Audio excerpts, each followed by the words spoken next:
extraordinary memory power of the Sanskrit scholars. How can they memorize vast texts such as Vedas and Upanishads and pass it on to the next generation? Now, latest researchers have unraveled this mystery and named the phenomenon as Sanskrit effect. Here's a Doordarshan News exclusive report on Sanskrit effect. Take a look.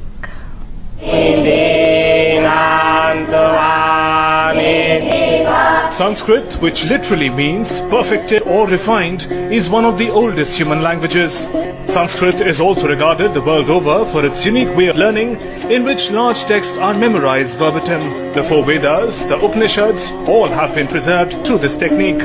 While world over civilizations built large libraries to store knowledge, in India, through the tradition of Sanskrit, all the knowledge was stored in the human brain and passed from one generation to another. Since ages, this has been a mystery to the world. Now, through modern scientific research, this mystery seems to be unraveled at last.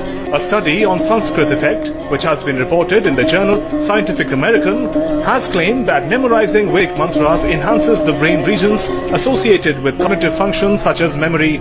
The term Sanskrit effect was coined by American neuroscientist and Sanskrit scholar James Hartzell. Hartzell studied Sanskrit at Harvard and Columbia Universities and cognitive neuroscience at the University of Trento. He discovered that memorizing Vedic mantras increases the size of the brain regions associated with cognitive processes. Hartzell's report was tested when he and his colleagues from the University of Trento in Italy collaborated with Dr. Nandini Chatterjee Singh of the National Brain Research Centre at Manesar in Haryana.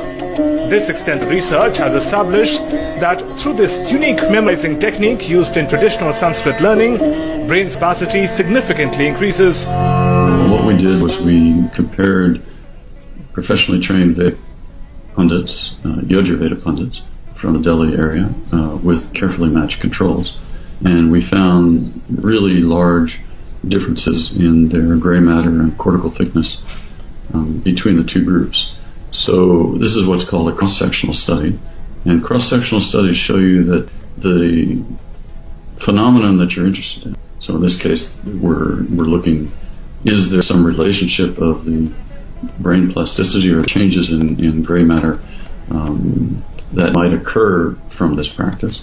You can see such a difference between, and the way you look for that difference is you compare the two groups. Brain के कौन से structures हैं वो बदले हैं औरों के मुकाबले, और यहाँ हम देखते हैं कि जैसे हम लोगों ने सोचा था कि हिपोकैम्पस या मेमोरी का वो हिस्सा जो है वो थोड़ा बड़ा हुआ था.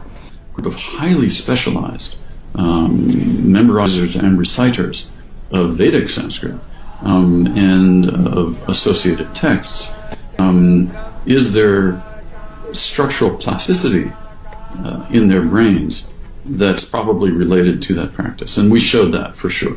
We showed very dramatic differences in brain structure. Now we have a scientific evidence to prove why Sanskrit is called the perfect or refined language. Sunil Joshi's report, DD News.